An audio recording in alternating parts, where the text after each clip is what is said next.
Tomas Chao.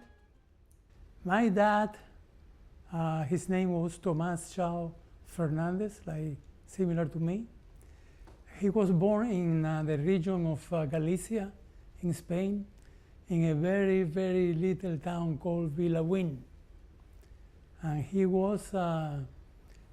and all his ancestors were farmers. They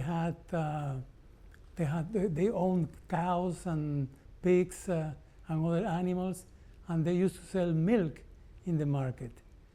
My father was 19 when he decided to go to Cuba because the political situation in Spain in the 20s and 30s was very bad. There was a lot of poverty.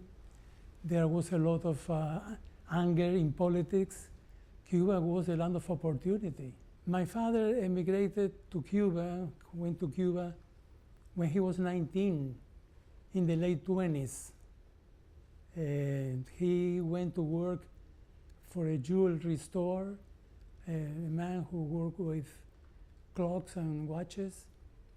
And that was his first job in Cuba. And as he was progressing, he became more and more capable. And very soon he opened a furniture store. And he owned furniture stores and was in that business until the day he left Cuba to come to the USA. My mom was from Spain too, from the same region that my father was. She was from a little town also called Valle de Oro, the Golden Valley. And her name was Maria Engracia Galdo Acebo. That was my mother's name. They met in Cuba, and they married in Cuba. They met in a party. The associations of people that were born in Spain had many organizations, and they had dances and things, and that's how they met, in one of these dances.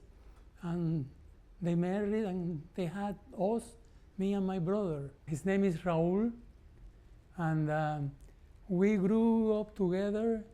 We had a lot of fights. Growing up in Cuba was nice in the 40s and 50s.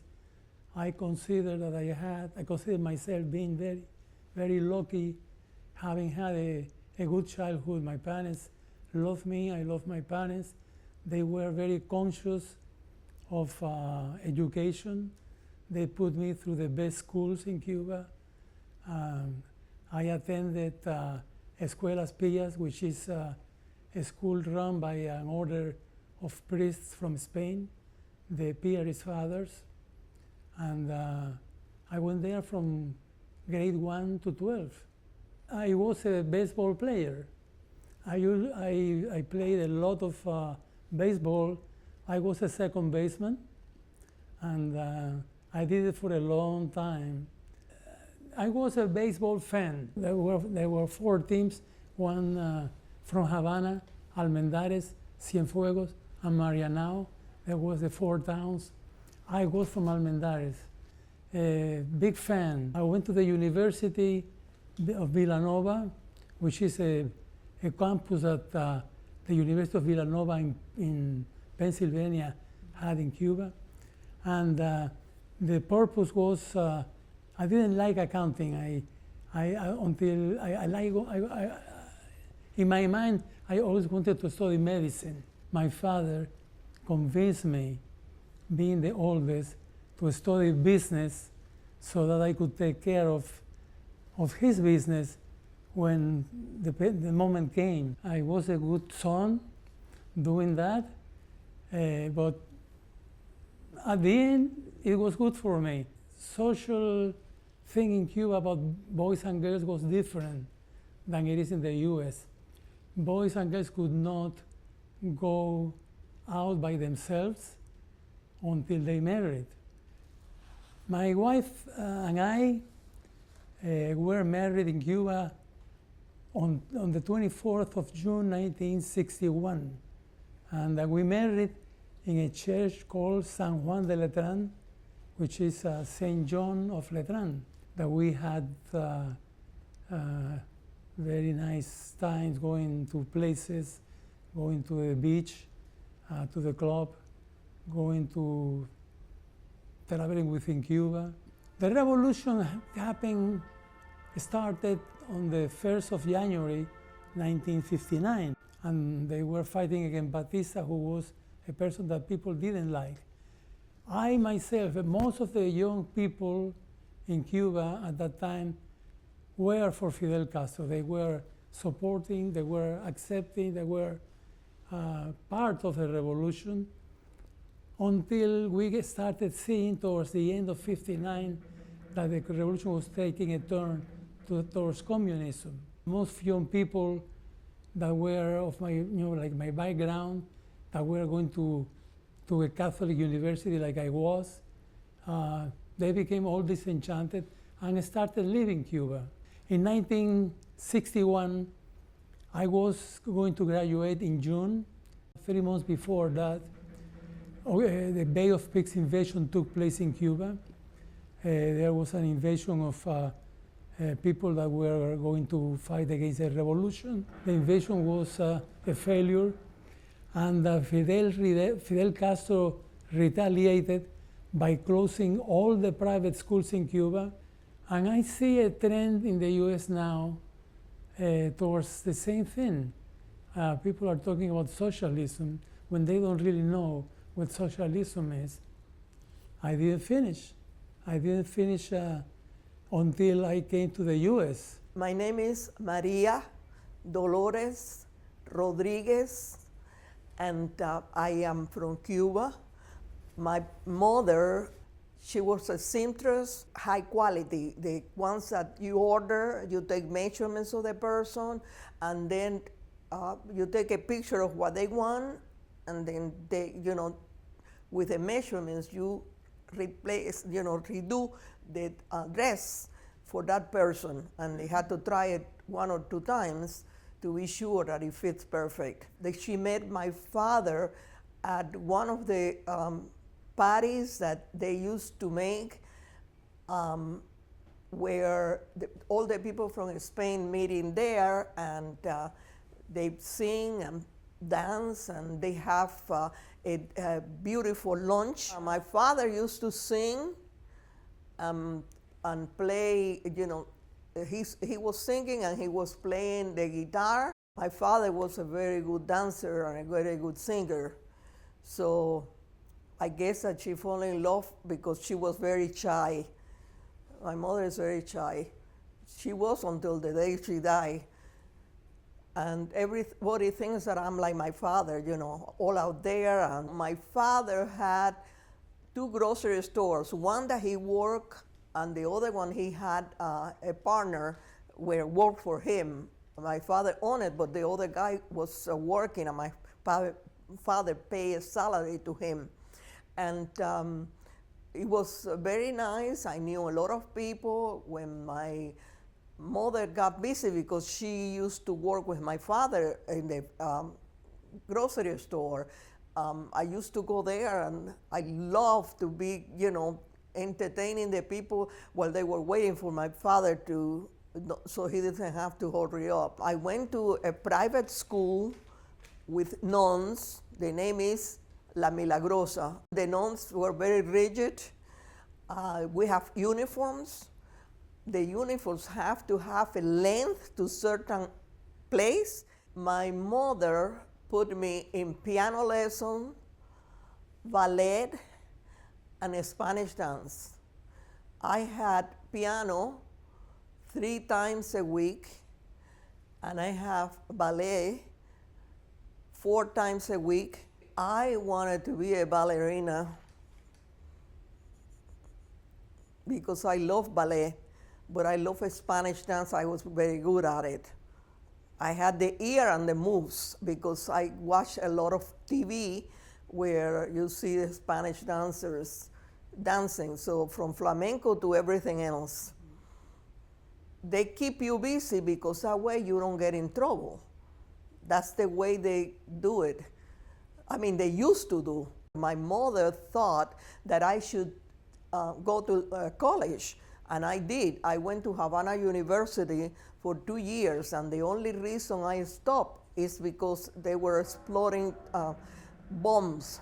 It was a time when Castro was starting, and some people that were against him were doing these things. And my father and Tom decided that was the end of my career. So I'm the only one in the family that doesn't have a college degree.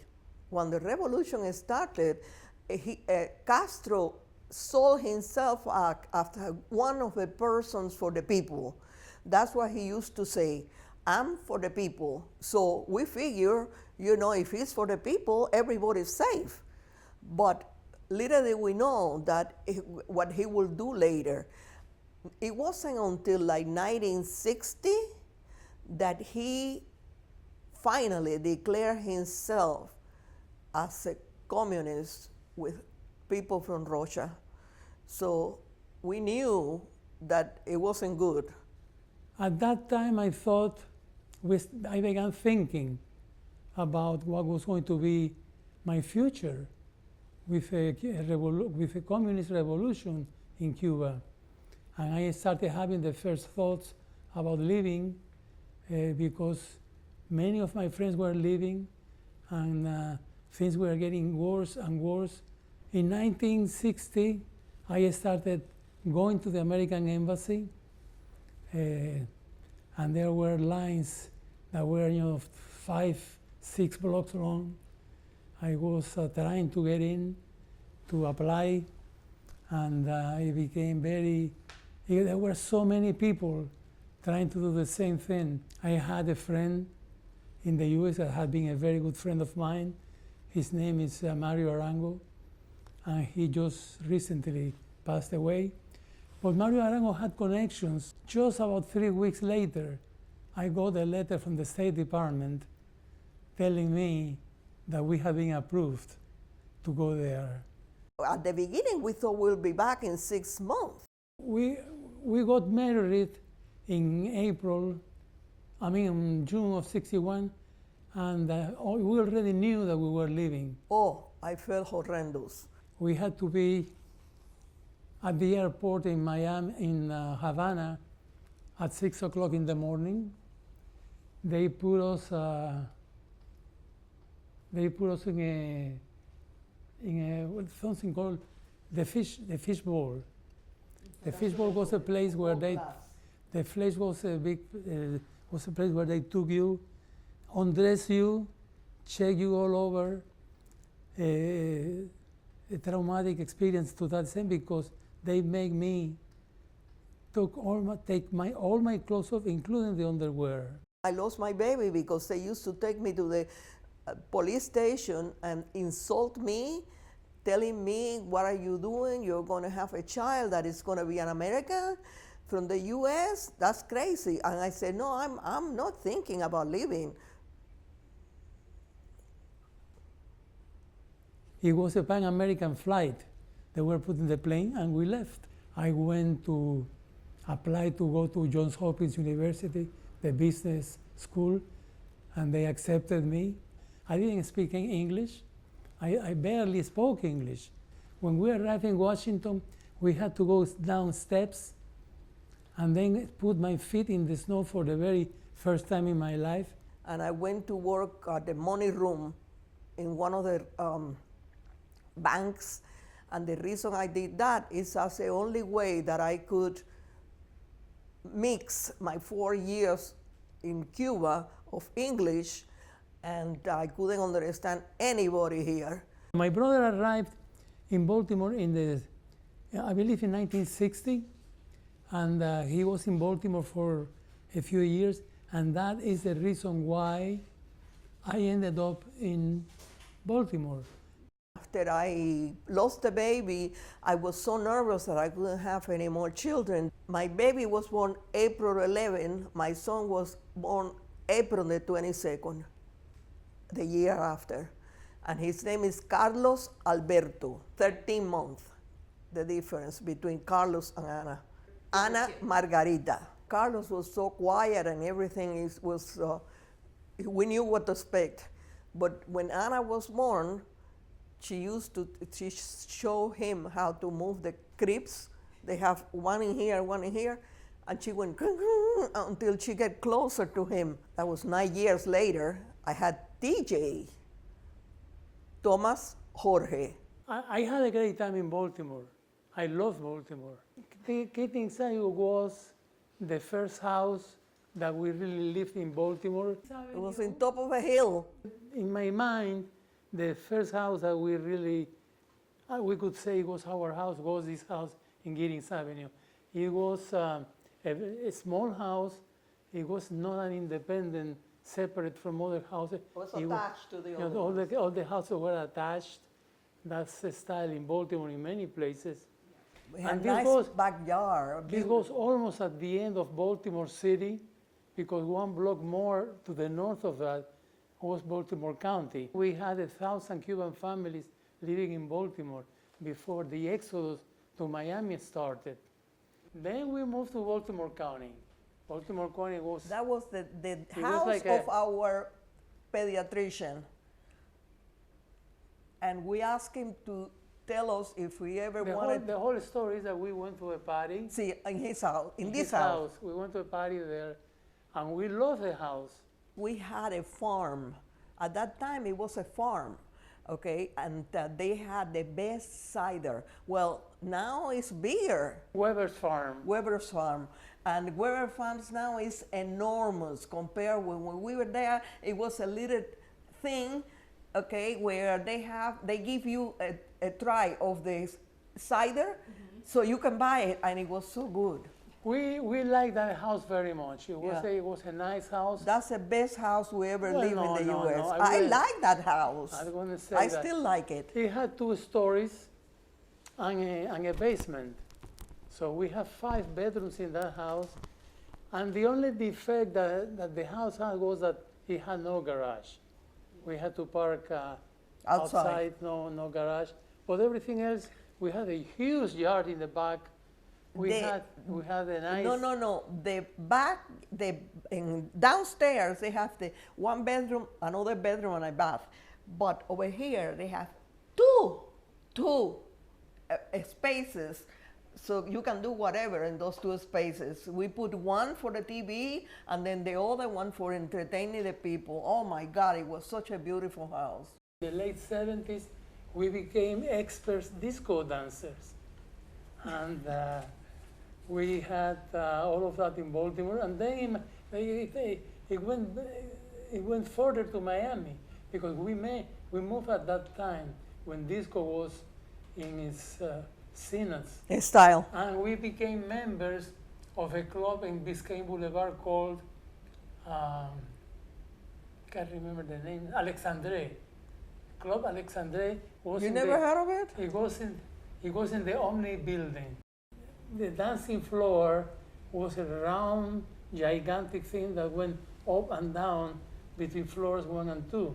I don't know exactly what really happened. They closed because of drugs, Tommy. They were passing drugs in the we don't know what happened there. Well, that's what they told us. But those were great times in Baltimore and in early Miami. I want to say to my grandchildren, they have those things that will make them be good in the future. First thing that they have to do is study. Get a great education, learn about civics.